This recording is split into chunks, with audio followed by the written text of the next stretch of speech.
गुरुर्ब्रह्मा गुरुर्विष्णु गुरुर्देव महेश्वर गुरुर साक्षात् परम ब्रह्मा तस्मै श्री गुरुवे नमः। वसुदेवं सुतं देवं कंसचाणूरमर्दनं देवकी परमानंदम कृष्णं वंदे जगद्गुरु।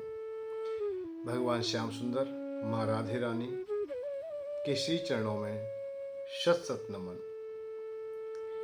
इष्ट गुरुओं के लिए सत सत प्रणाम, इष्ट देवताओं के लिए भी नमन और पितृगणों को भी हृदय से याद। जो हमारे संबंधी रहे, आज उनसे बिछड़े हुए हमें वर्षों व्यतीत हो चुके हैं। ना जाने किस अवस्था में हैं, ना जाने किस योनि के अंतर्गत हैं। जहाँ भी हों, जैसी भी अवस्था में हों, श्रीमद् भागवत कथा के सुनने मात्र से जो हमें आनंद की अनुभूति हो रही हो, उन्हें भी प्राप्त हो, उन्हें भी प्राप्त हो, उन्हें भी प्राप्त हो। संत समाज, ब्राह्मण समाज, माताएं बहनें, सभी के लिए यथायोग प्रणाम। जय श्री राधे, जय श्री कृष्ण। श्रीमद् भागवत कथा, दिव्य आनंदमयी पावनमयी कथा आपके साथ साथ में बहती हुई चल रही है। राजा परीक्षित के हृदय की शंकाएं वो दूर होती हैं, तो ऐसा लगता है कि आज हमारी शंकाएं दूर हो रही हैं। हम शांति की ओर जा रहे हैं, शांति की खोज हमारे नजदीक आ गई है, क्योंकि भगवान श्याम सुंदर का माधुर्य चरित्र प्रारंभ हो गया है। भगवान श्याम सुंदर का जो माधुर्य चरित्र है, इसे श्रवण करने के लिए, इसे समझने के लिए हमें भाव की प्रधानता में जाना होता है। अपने को चातुरता से दूर करना होता है कि हम होशियार हैं, हम करने वाले हैं, हम ज्ञानी हैं, हम पढ़े लिखे हैं। इन क्रियाओं से परे हो जाना होता है। सहज हो जाओगे, वहीं से प्रारंभ होगी श्रीमद् भागवत कथा। अतः भगवान श्याम सुंदर का माधुर्य चरित्र, जब तक हम अपने में दक्षता रखेंगे, चातुरता रखेंगे, अपने को हम शक्तिशाली बना के रखेंगे, या कर्तापन रखेंगे, या कर्म करने वाले होंगे हम कि मैं करने वाला हूं, मैं चातुर हूं, तब तक वो समझ में नहीं आएगी। इसके लिए उदाहरण बहुत दिए हैं। ब्रह्मा जी की भी समझ में नहीं आता है, सती माँ की समझ में नहीं आता है। यहां हम लोग आगे भी देखते हैं कि ऐसी अवस्थाएं आती हैं कि इंद्र देवता की भी समझ में नहीं आता है। वो भी भगवान की परीक्षण के लिए आ ही जाते हैं, परीक्षा कर ही लेते हैं। उन्हें भी विश्वास नहीं होता है कि ये भगवान है। तो श्रीमद् भागवत कथा में जब भी आप प्रवेश करें, जब भी सत्संग सुने, तो भाव की दृष्टि से सुने, गणित की दृष्टि को बिल्कुल दूर कर दें। हम आज दो ही बातों में ज्यादा लग जाते हैं, या तो हम घर गृहस्थी को सुधारने में ज्यादा लग जाते हैं, या वैराग्य की ओर चले जाते हैं। परंतु हम बीच के रास्ते को नहीं अपनाते, जिससे कि हमारा घर गृहस्थी भी चलता रहे और आध्यात्मिक जो क्षेत्र है वो भी हमारा मजबूत रहे, परलोक भी हमारा मजबूत रहे। या तो हम पूर्ण रूप में मोक्ष की बात करेंगे, या ब्रह्म ज्ञान से नीचे उतरेंगे ही नहीं, या फिर हम लोग ऐसे घर गृहस्थी में घुस जाते हैं कि रसोई तक में घुस जाते हैं, औरतों के सानिध्य में पहुंच जाते हैं। घर गृहस्थी की हम छोटी छोटी बातें करते हैं, और वो लोग बात करते हैं जो बैरागी हैं, जिन्हें हो सकता है कि उनका अनुभव भी ना हो, सुनी हो, या मन के द्वारा ही वो कल्पना कर लेते हैं। तो नहीं, हमें सहज रहना है। ना हमें संसार में ही फंसना है, और ना हमें मोक्ष में ही फंसना है। मोक्ष के लिए भी नहीं हमें प्रयत्न करना, उधर भी नहीं फंसना है। भाई आप लोग समझिए, जानिए, जब आप लोग शास्त्रों को पढ़ोगे, देवर्षि नारद युधिष्ठिर महाराज के पास में आते हैं, और वहां जब सत्संग चलता है, चर्चा चलती है कि भाई बहुत अच्छी सभा में बैठे थे, जो इंद्रप्रस्थ में सभा बनाई गई थी मैदानव के द्वारा, बहुत सुंदर सभा है वो महाराज युधिष्ठिर की। तो ये चर्चा चली आई कि पृथ्वी पर तो ऐसी कोई सभा नहीं है दूसरी जो युधिष्ठिर महाराज की है, परंतु देवलोक में है। इंद्र की सभा है, ब्रह्मा जी की सभा है, वरुण की है, कुबेर जी की है। इस तरह से उन सभाओं का चर्चा जरूर हुई है, वहां अवश्य हुई है। वहां कौन कौन बैठते हैं ये भी चर्चा हुई है। तो हम जब देखते हैं कि अनेक राज ऋषियों को देखते हैं, हम लोग संतों को देखते हैं, बड़े बड़े श्रेष्ठ लोग देखते हैं, तो वो धर्मराज जी की सभा में बैठे हुए हैं, कहीं ब्रह्मा जी की सभा में बैठे हुए हैं, कोई लोग वरुण जी की में बैठे हैं, कोई कुबेर जी की में बैठे हैं। वो लोग हैं जिन्होंने तप किया है, जहाँ इन्होंने व्रत उपवास किए हैं, जहां दान पुण्य और बड़े बड़े यज्ञ किए हैं, उनकी चर्चा आती है। राजा हरिश्चंद्र की चर्चा आती है या शांतनु जी की आई, दशरथ जी की आई है, ये सबकी चर्चाएं आई हैं उनमें। ऋषियों की भी चर्चा आई सबकी, जिन्होंने बड़े बड़े तप किए हैं। तो जब उन लोगों को, जो ऐसे ऐसे प्रतापी लोगों को मोक्ष ना हुआ या मोक्ष ना मिला, तो आप लोग क्यों चर्चा कर रहे हो भाई? चर्चा ही क्यों कर रहे हो? जिसका रिजल्ट बहुत कमजोर हो उस चर्चा को करना ही नहीं चाहिए। यहां चर्चा कीजिए यहां के संसार में जीने के मार्ग का, और जिएंगे कैसे? वो जिएंगे हम देवताओं की सहायता से। तो देवताओं की चर्चा कीजिए, देवताओं की उपासना बताइए, और घर गृहस्थी में रहना बताइए। इस दुनिया में हम कैसे रहे, सनातन धर्म की संस्कृति हमारी क्या कहती है, ये दो बातें। और मुख्य धारा है प्रेम की। प्रेम यहां भी काम आता है और वहां भी काम आएगा, क्योंकि प्रेम पत्नी को भी चाहिए, प्रेम पति को भी चाहिए, प्रेम पुत्रों को चाहिए, माता पिता को चाहिए, और यहां तक अवस्था है कि जड़ वस्तुओं को भी प्रेम ही चाहिए। और फिर महत्वपूर्ण कि परमात्मा को भी प्रेम चाहिए। राम है केवल प्रेम प्यारा। जब राम जी को भी प्रेम चाहिए, परमात्मा को भी प्रेम चाहिए, देवताओं को भी प्रेम चाहिए, और संसार वालों को भी प्रेम चाहिए, तो प्रेम के मार्ग पर क्यों ना चले हम लोग? हम क्यों ना हम प्रेम से ही हम संबंध जोड़े, प्रेम को ही हम प्राप्त करें, प्रेम का ही अति श्रृंगार करें, सही श्रृंगार करें, सही बंटवारा करें, प्रेम को हम समझें, तो हमारा जीवन का कल्याण हो। प्रेम के प्रभाव से परमात्मा प्रसन्न हो, तो प्रेम के प्रभाव चार पदार्थ पाइए। प्रेम के प्रभाव से परमात्मा प्रसन्न होत, और प्रेम के प्रभाव से चार पदार्थ पाइए। चार पदार्थ परमात्मा को प्रसन्न किससे होते हैं? राम है केवल प्रेम प्यारा, प्रेम से होते हैं। चार पदार्थ कौन कौन से हैं? भाई अपने अपने हिसाब से व्याख्या हुई है, शास्त्रों ने की है, धर्म धर्म से अर्थ, अर्थ से काम, काम से मोक्ष। परंतु आज की अवस्थाओं को देखते हुए मेरी भी कुछ विवेचना है।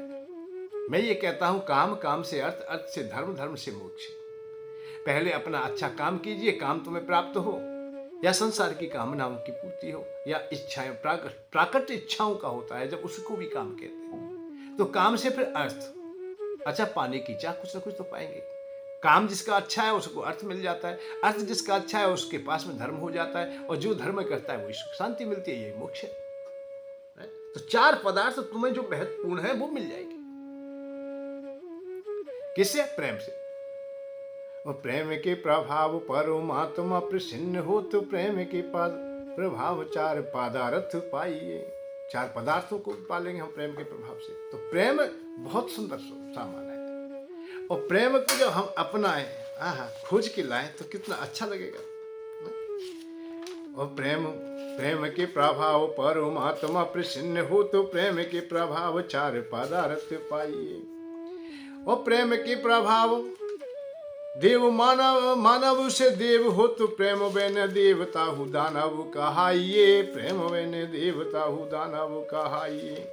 जब प्रेम नहीं होता है तो उस समय देवता भी दानव हो जाता है। किससे? जब प्रेम नहीं होता है। और प्रेम तुम्हारे पास में हो तो फिर कहना ही क्या है। इसलिए प्रेम को बड़ी प्रधानता दी है। और प्रेम के प्रभाव मानव से देव हो, तो प्रेम के प्रभाव, अरे मानव से देव हो, तो प्रेम के प्रभाव मानव से भी देवता हो जाता है। ये प्रेम की बात है। यदि आप किसी से प्रेम करते हो तो मानव ही नहीं, तुम देवता कहे जाओगे, अच्छे कहे जाओगे, भगवान तक कह दिया जाएगा। भाई तुम किसी के लिए जब प्रेम करोगे तो उसे खुश कर दोगे, अतः स्वाभाविक ही वो खुश हो जाएगा। तुम्हारे पास जो चीज है वो तुम्हारी न्यौछावर हो जाएगी। आप अपना जो भी संसार का काम करते हो उसमें भी रुचि रखते हो, तब प्रेम करते हो। आप डॉक्टर हो, प्रेम करते हो अपनी डॉक्टरी से, तो मरीज से भी प्रेम होगा। और उसके इलाज जब करोगे उसको तुम औषधि दोगे, दवा दोगे, तो वो खुश हो जाएगा, वो तुम्हें भगवान कहेगा, आप तुम देवता हो जाओगे। तो प्रेम के प्रभाव मानव से देव हो। और प्रेम बिन देवता हु दानव कहाइए। देवता कोई ब्राह्मण है, बहुत लोग कहते हैं ना ब्राह्मण है, बहुत पंडित जी है, पर प्रेम नहीं है उनके पास में, अच्छा रहन सहन नहीं है, खान पीन नहीं है, साधनाएं नहीं है, संस्कृति को नहीं जानते, धर्म को नहीं जानते, पहचानते नहीं, सबसे विपरीत हो जाते हैं, तो किस बात के ब्राह्मण है भैया? किस बात का देवता है जिसके हृदय में प्रेम ही नहीं है, किसी के दीन दुखी को सहायता नहीं कर सकता है? तो फिर कोई लाभ नहीं है उसके प्रेम से, है उसकी कोई भी प्रधानता नहीं है। और प्रेम को प्रभाव अनुराग भर्यो धरती पे, और प्रेम को प्रभाव अनुराग भर्यो धरती पे, प्रेम को प्रसाद मिले बांटे बांटे खाइए, प्रेम को प्रसाद मिले बांटे बांटे खाइए। अब ये आप लोग कहते हो कि भाई प्रेम लाएंगे कहां से? तो ये तो पूरी धरती पे बिछा पड़ा है। जब आप पैदा हुए थे तभी से तुम्हारे पास में है। केवल फर्क केवल इतना पड़ा है कि आपने उस प्रेम को जगह जगह बांट दिया है, बंटवारे में दे दिया है, जड़ वस्तुओं को दे दिया है, पत्नी को, पिता को, माता को, भाई को, बंधु को, जिन जो संबंधी हैं, जो हमारे निजी संबंधी भी नहीं है उनको भी दे दिया है, चलते फिरते लोगों को दे दिया है, गाड़ी घोड़ा को दे दिया है, धन संपत्ति को दे दिया है, हमने अपने प्रेम को बंटवारे में दे दिया है। बस इतना फर्क पड़ जाता है। प्रेम तो था तुम्हारे पास में और वो पड़ा है यहीं, वही समझना। संत लोग और क्या काम करते हैं? अपने प्रेम को ही तो समेटते हैं। माता से ले लेते हैं, पिता से लेते हैं, पत्नी बच्चों से लेते हैं, संसार वालों से लेते हैं, जड़ वस्तुओं से लेते हैं। यदि प्रेम कहीं भी पुनः खर्च होता है तो उसका दुख मान लेते हैं, जैसे जड़ भरत के द्वारा अपना प्रेम खर्च हो गया। क्या? मृग के लिए महामोह उत्पन्न हो जाता है और मृग के कारण ही वो पुनः जीवन में जब परिणत होते तो मृग बन जाते हैं। उन्हें बोध होता है तो अपने प्रेम को पुनः वापस ले लेते हैं। जब वापस ले लिया अपना प्रेम तो फिर क्या होता है पता है? फिर श्रेष्ठ मानव बन गए, अर्थात जड़ भरत बन गए। उन्होंने कहा अब मैं किसी को प्रेम अपना दूंगा ही नहीं, इसमें से किसी का बंटवारा नहीं करूंगा। तो फिर वो किसी को नहीं देते, चातुरता को भी नहीं देते कि मैं ज्ञानी हूं ऐसा मैं कहूं किसी से, या कोई मुझे ज्ञानी के ये मेरी अभिलाषा, ये भी उन्होंने छोड़ दी, बिल्कुल शांत हो गए। सब लोगों ने जड़ कहने लगे ये तो मूर्ख है। क्योंकि होशियार भी तो तुम तभी हो गए भाई, दुनिया के काम के हो गए, संसार वालों के काम के होंगे, संसार के काम के नहीं तो होशियार नहीं है तुम, ज्ञानी नहीं हो। ज्ञानी तब हो जब इनके काम के हो जाओ, ये तुमसे कुछ लाभ ले। जड़ भरत ने निर्णय कर लिया कि लाभ ही नहीं दूंगा मैं अपने को ये प्रस्तुत करूंगा ही नहीं कि मैं कुछ समझदार हूं, तो नहीं तो मैं फंस जाऊंगा कहीं ना कहीं। तो उन्होंने अपने प्रेम को वापस ले लिया, अपने पास ही रखा, कल्याण का मार्ग मिल गया। तो यही अवस्था है कि हमारे पास प्रेम तो है, और प्रेम को प्रभाव अनुराग भर्यो धरती पे, प्रेम को प्रभाव अनुराग भर्यो धरती पे, प्रेम को प्रसाद मिले बांट बांट खाइए। प्रेम और धर प्रेम पथिक चार, पावन धरा पे मन आवे तहाँ जाइए, पावन धरा पे मन आवे तहाँ जाइए, पावन धरा पे। इस पावन धरा पे कहीं भी चले जाइए, देश विदेश जहां जाओ, प्रेम तुम्हारे पास में तो उससे बहुत काम चल जाएगा। प्रेम की परिभाषाओं को तो हित अनहित पशु पक्षी जाने, जब पशु पक्षी जान जाएंगे तो मानव क्यों ना जानेगा, क्यों ना समझेगा। इसलिए प्रेम को संजो के रखो, प्रेम काम आ जाएगा। और यदि तुमने प्रेम को संजो के नहीं रखा है तो परेशानी आएगी। प्रेम को सजा के रख लेना, प्रेम बहुत अच्छी चीज है।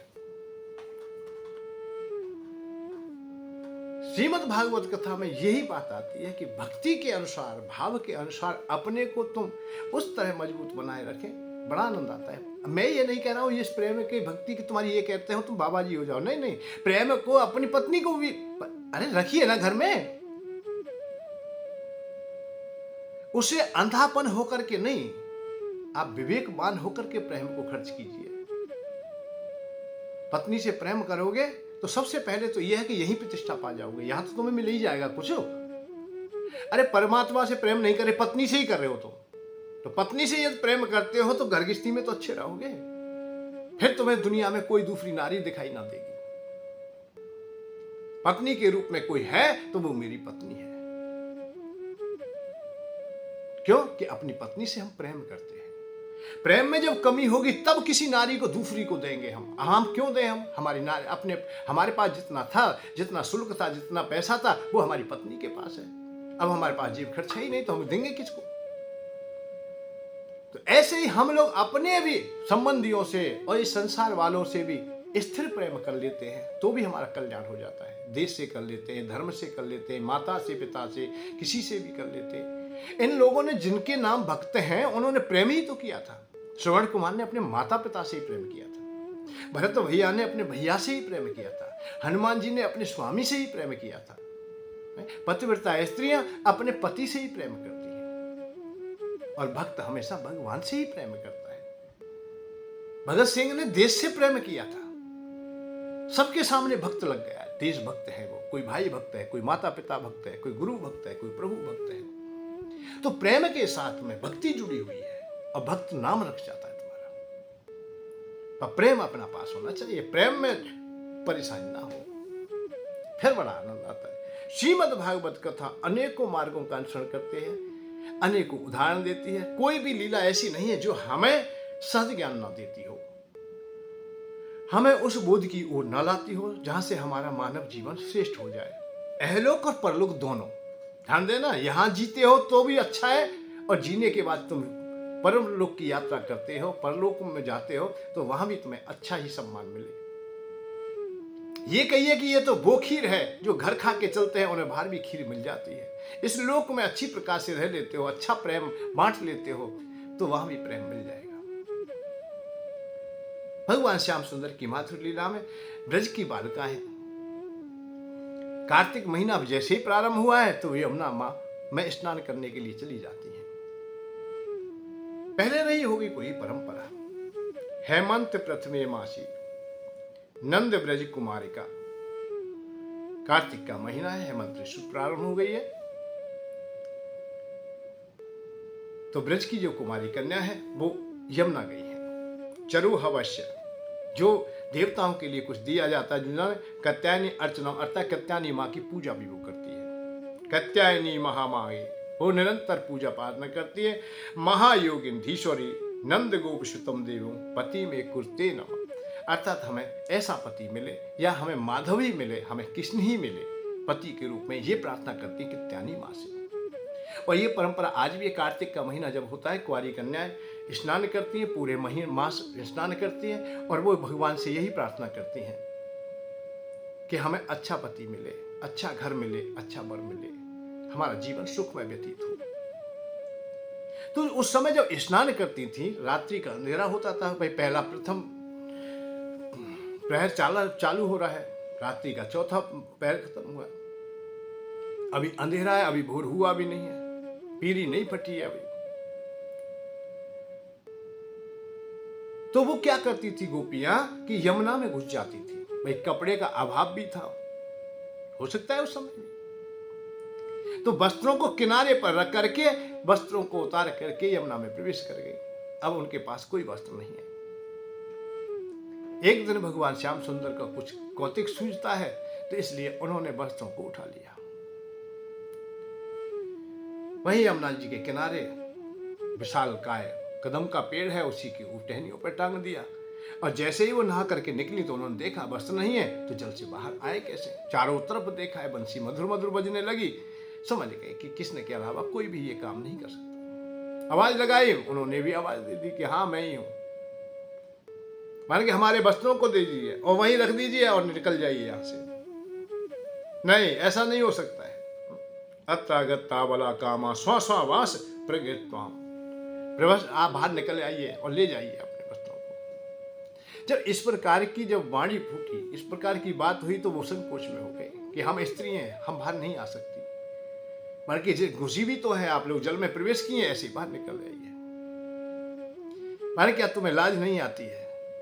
माने कि हमें तो खूब आती है, हो सकता है आपको ही ना हो। भाई जल में क्यों खड़ी हो? माने कि यहां कोई नहीं देखेगा, माने कि जल में कोई देखता ही नहीं है। अरे जल में जलचर है, जल के देवता वास करते हैं। और फिर आप लोग किसकी प्रार्थना कर रही हो, क्या चाहती है? मुस्कुरा करके सहज या शर्म संकुचित होकर के कत्यायनी मां से हम आपको ही मांगा करते हैं। क्यों? माने कि हमें आप जैसा पति मिले या आप ही हमें पति के रूप में स्वीकार हो। या मुस्कुरा गए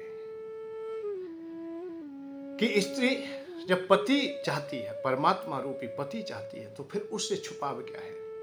उससे भेद क्या है, और छुपेगा कि क्या उससे। भगवान यहां उन्हें दिव्य ज्ञान की ओर लेके जाते हैं कि आप मुझे चाहती है, और जो भी मुझे चाहता है और अपने को छुपाता है, भगवान कहते हैं जो मुझे चाहता है और अपने को छुपाता है, बनावटी रूप में लाता है, तब तक मैं उन्हें मिलता ही नहीं। जब तक उसे यह भी बोध है कि मैं स्त्री हूं या पुरुष हूं, तब भी भगवान नहीं मिलते।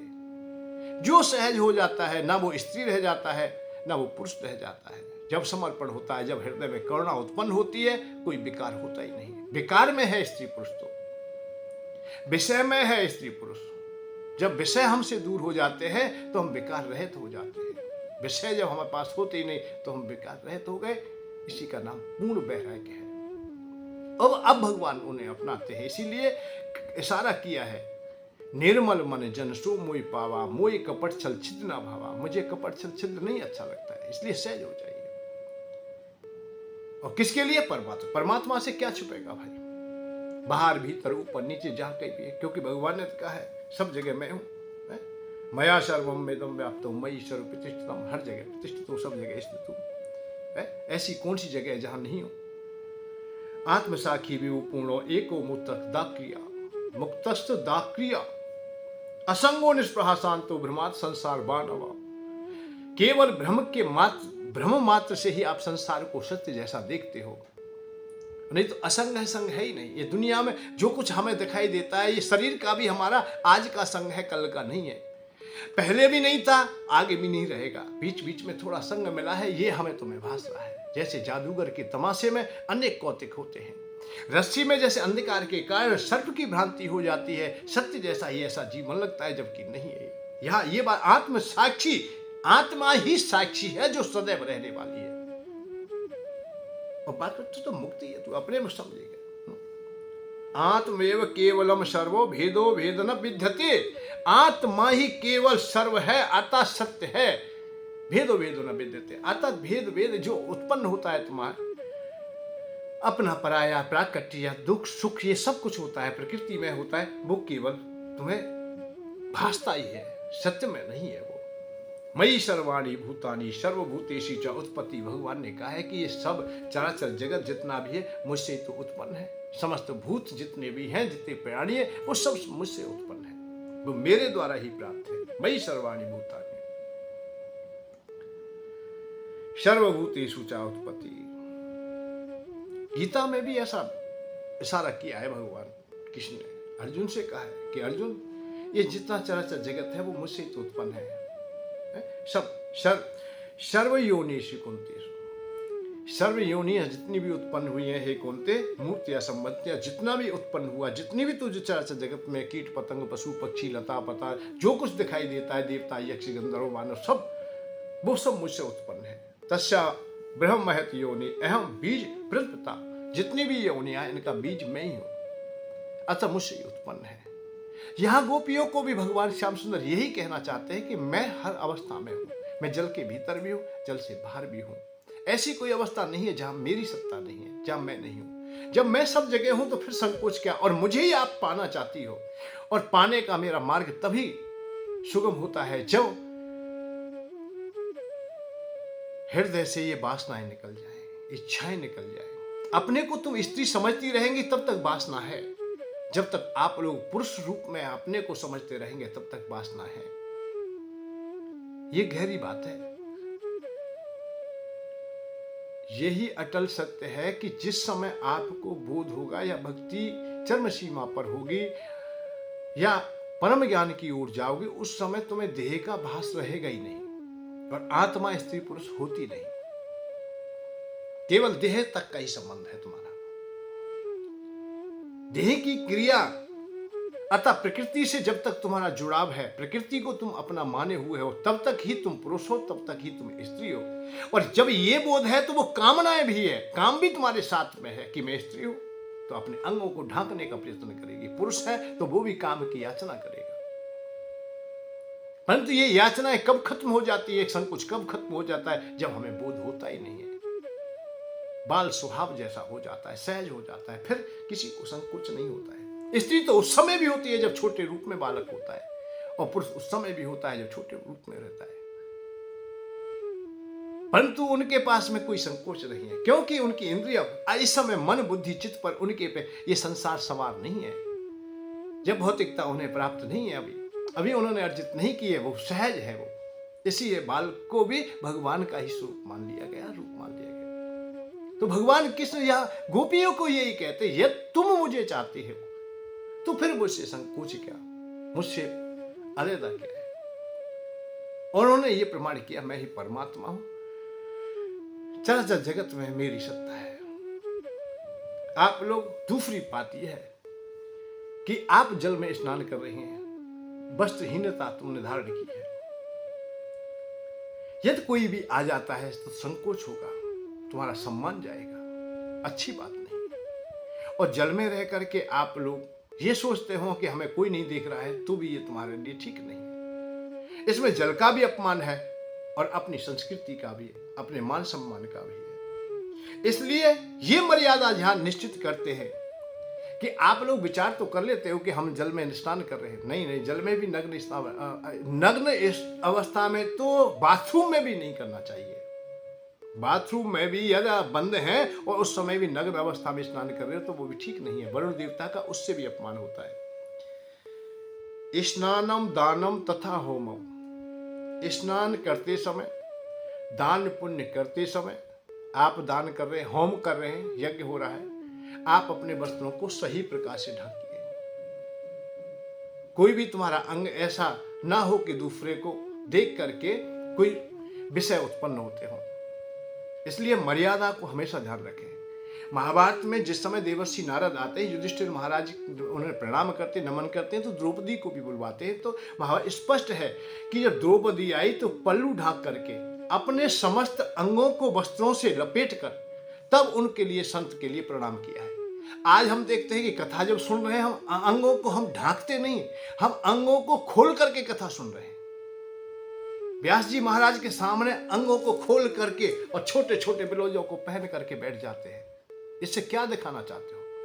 आप लोगों को हमेशा यज्ञ में, पूजा में, पाठ में, और पराया कोई भी पुरुष है, संत महात्माओं के सामने तो विशेष करके आप लोगों को इस प्रकार का कोई प्रदर्शन नहीं करना चाहिए।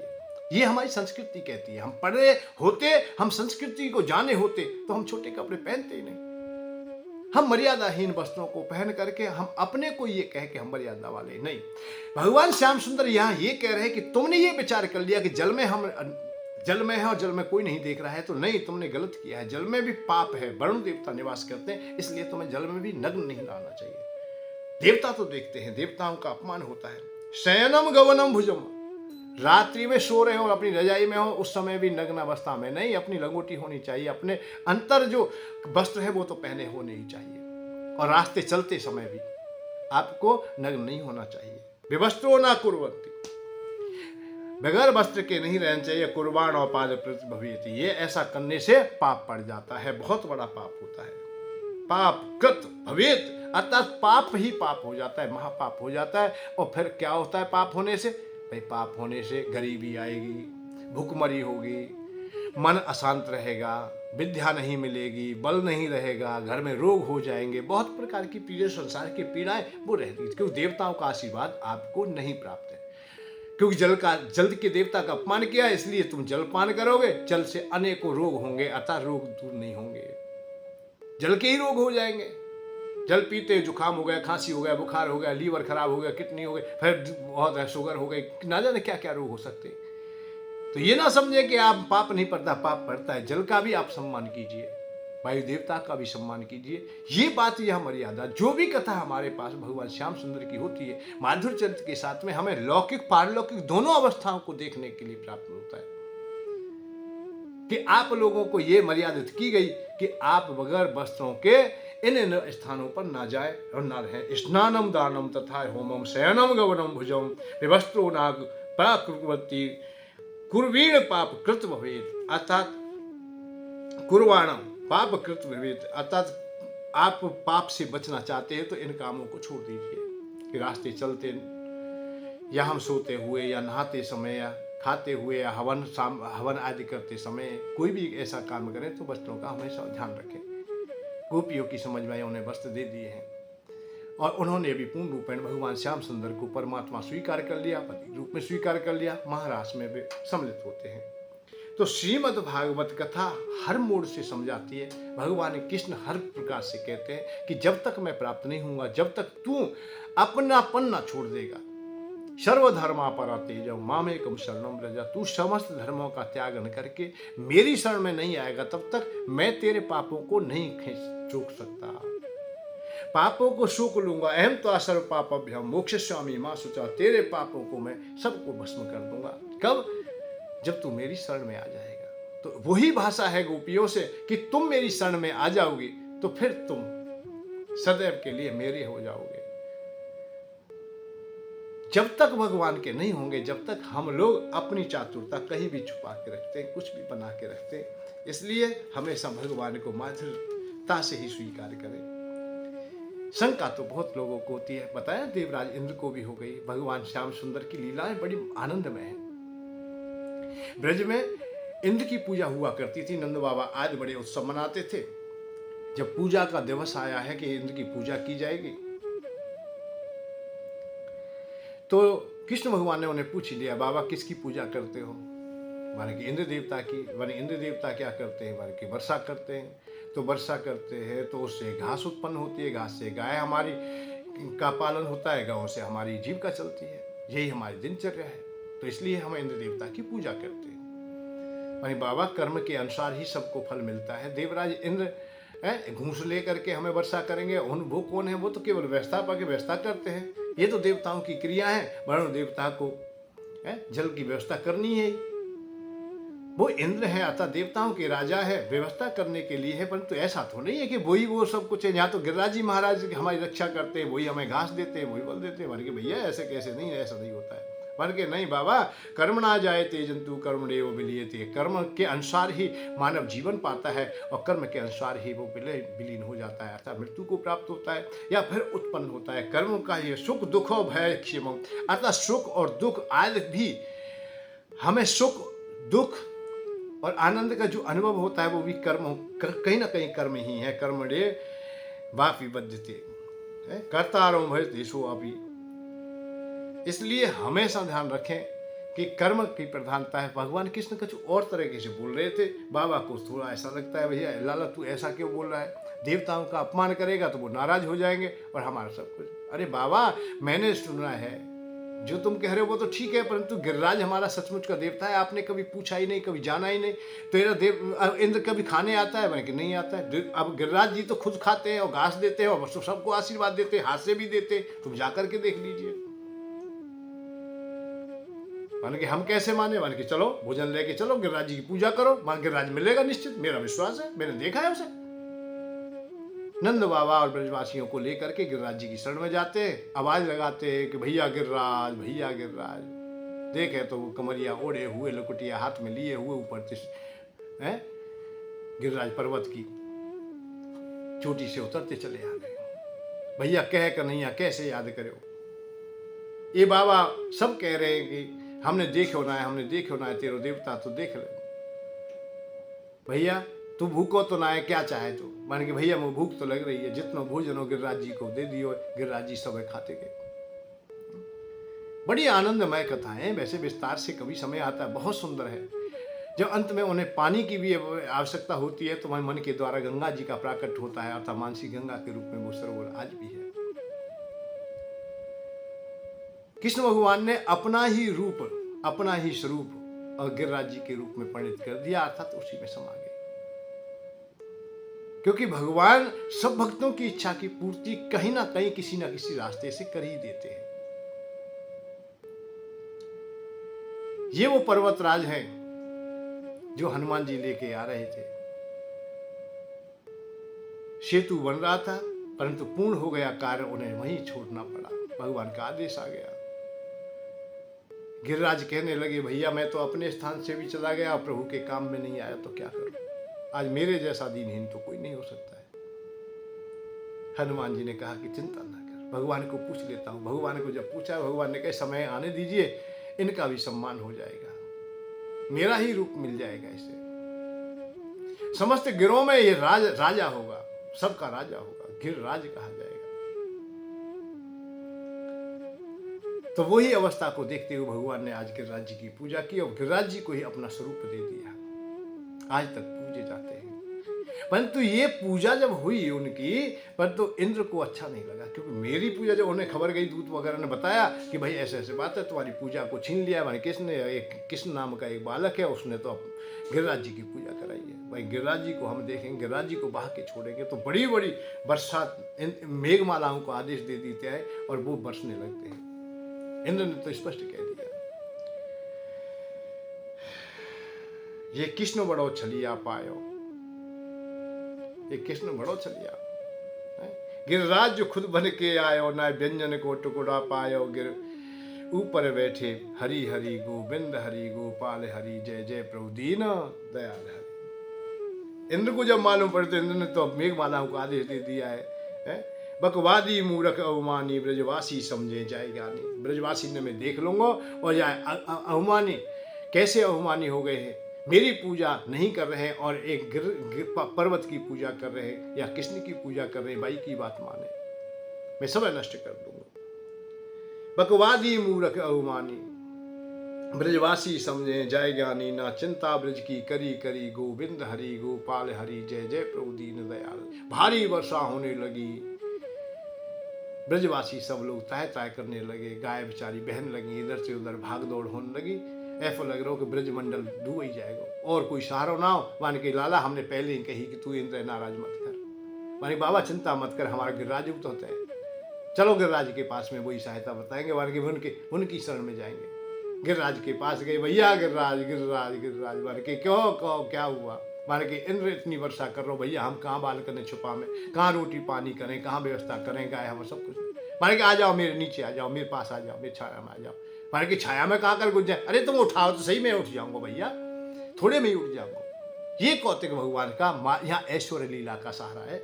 माधुर लीला के साथ साथ ऐश्वर्य लीला चल रही है। भगवान ने इशारा किया, गिरिराज जी उठ गए। 7 दिन 7 रात्रि तक घनघोर बरसात होती रही। भगवान कृष्ण तो उंगली को सहारा दे रहा है कि ग्वालवान कह दे, अब ग्वालवान लाठी लगा लो भाई सब लोग। यशोदा मैया घबरावे कि मेरे लाला पे सबसे ज्यादा बोझ पड़ रहा, भैया सब लोग अपनी अपनी लाठी लगा लो जाते क्यों गिर ना जाए। बरसत रही, दल बादल बरसे ऐ धारा, यो मोटी खमधन जल की धारा। ब्रज की सृष्टि वही वही, गोविंद हरि गोपाल हरि जय जय प्रभु दीनो। अपार बरसात हुई, परंतु नहीं, कुछ नहीं, एक बूंद नीचे नहीं आती। भगवान का सुदर्शन वहीं सोख लेता है, गिरिराज जी पर्वत पर ही वो जल वहीं के वहीं समाप्त हो जाता है। गिर उंगली ऊपर धार्यो है, ब्रज कर तो मन को चायो है, जन इंद्र को माने घटायो है। घास चढ़े प्रभु हरि हरि गोविंद हरि गोपाल हरि जय जय प्रभु दीन दया। ना डूबे सूर्य अब घबरायो, कैसे जाऊं ब्रज शर्मायो। संग कामधेनु को ले आयो, मैं चरण पढ़ियो हूँ हरि हरि गोविंद हरि गोपाल हरि जय जय प्रभु दीन दयाल हरि। चरणन में आए पढ़ियो, गैया मैया संग ले आयो, कामधेनु गाय लिया, क्योंकि ब्रज को तो कोई कुछ बिगड़ो नहीं। जब इंद्र चरणों में पढ़ो तो कह रहे, प्रभु दीनहीन पे कृपा करो, हे प्रभु दीनहीन पे कृपा करो, अदिति नंदन अब कृपा करो। अब मुकुट रखे ब्रज कृपा करो, निज माता जाए हरि हरि गोविंद हरि गोपाल हरि जय जय प्रभु दीन दयाल हरि। निज माता जाए हति, अरे हम और आप भाई भाई हैं, आप मेरे अनुज हो, मुझे क्षमा कर दें, मुझे क्षमा कर दें, मुझे क्षमा कर दें। अदिति माता की हम संतानें हैं, प्रभु में पहचान न सको, नाना प्रकार से क्षमा मांगी गई। देवराज इंद्र को क्षमा कर दिए गए। इधर कामधेनु के आंखन में आंसू आ गए, प्रभु मेरी संतति को बहुत कष्ट मिल रहा है इस समय, आप उनकी देखभाल करो, अतः गौ माता की रक्षा करो, उनके पुत्र की रक्षा करो। तो यहाँ भगवान श्याम सुंदर ने गौ माता को आश्वासन दिया और अपने हृदय में धारण किया है और गौचारण का भी संकल्प ले लिया है कि उनसे ये परंपरा आएगी कि मैं कुछ कर रहा हूं तो आगे भी करेंगे। गौ माताओं से विशेष प्रेम करते हैं। आज तक वो परंपरा मानो निभाई जाती हो संतों के द्वारा, भक्तों के, ब्रजवासियों के द्वारा, कि गौ माता की सेवा निश्चित की जाए। परंतु समय बदला, युग बदला, उसके अनुसार गौ माता की सेवा में भी परिवर्तन आ गया है। आज सेवा की बात हम करते तो है, सेवा नहीं कर पाते। गाय गाय बेढंग गीत, गाय को न कोई मीत, गाय ब्रज गाती डोले, अश्रु धारी हैं, धरणी को धरने वाली, तरणी को तरने वाली, आज वही गाय दीन दुखी हो बेचारी है। गैयाऊ चराने वाले सुन ले ब्रजवासी, मेरी तेरी प्राण प्यारी वाय, गाय बार क्यों उधारी है। जीवने के जीवने को गाय कैसी लागे प्यारी, जीवने के जीवने की निज कर मारी है। गाय गाय बेढंगे गीत, बेढंगे गीत तो सब लोग गा लेते हैं, पर गौ माता के लिए सही प्रकार की व्यवस्था नहीं करते। गौशालाएं भी खोली जाती हैं, वो भी एक व्यवसाय के रूप में ही बदल जाती हैं। गौ माता का कोई समाधान नहीं। जिनके हृदय में सच्चा प्रेम होता है, उनके हृदय करुणा से भर जाते हैं। बेचारी दर दर की ठोकर खाती हैं। ना जाने ये संस्कृति क्या करना चाहती है। आज निज माता गौ माता बहुत दुख में है। हम वृंदावन धाम में देखते हैं, माताओं के लिए भी देखते हैं, कितने वृद्धाश्रम खुलते जा रहे हैं। रोजाना वृद्धाश्रम नया खुल जाता है, रोजाना कोई ना कोई मांग होती है। भाई हमारी संस्कृति का क्यों नहीं बताया जाता? इतना नहीं बता पाए तो हमें मोक्ष की बातों से क्या लाभ, हमें वैराग्य की बातों से क्या लाभ, हमें उन चर्चाओं से क्या फायदा है जिनका कोई हमारे यहाँ समाज कोई काम नहीं आ रही हो। हम इतना ना बता सके माता पिता की सेवा करनी है। भाई ये बुजुर्ग माताएं कहाँ से आ रही हैं, ये भाई बंधु कहाँ से आ रहे हैं, हमारे बुजुर्ग लोग कहाँ से आ रहे हैं जो वृंदावन में भरे पड़े वृद्धाश्रम, गौशालाओं में गौ माताएं भरी पड़ी। अरे भैया ऐसा कर लीजिए, गौ माताओं के वंश को यही रोक लीजिए, 10-5 साल में 10-20 साल में कम हो जाएगा। नहीं, इसका विरोध करेंगे क्योंकि व्यवसाय मारा जाएगा। अरे नहीं चाहिए गाय, आज नहीं चाहिए, हमें पत्थर की चाहिए, पत्थर की पूज लेंगे जैसे भगवान को पूजते हैं।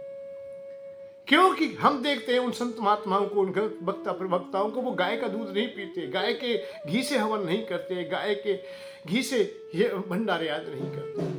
उनकी व्यवस्था जब विपरीत है तो हम क्या करें?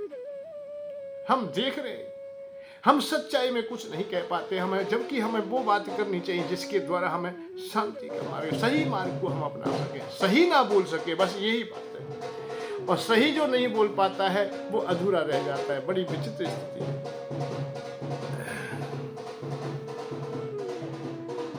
भगवान श्याम सुंदर ने गौ माता को आश्वासन दिया है कि तुम चिंता न कर, गाय गाय बेढंग गीत, गाय को न कोई मीत, गाय ब्रज गाती डोले, अश्रु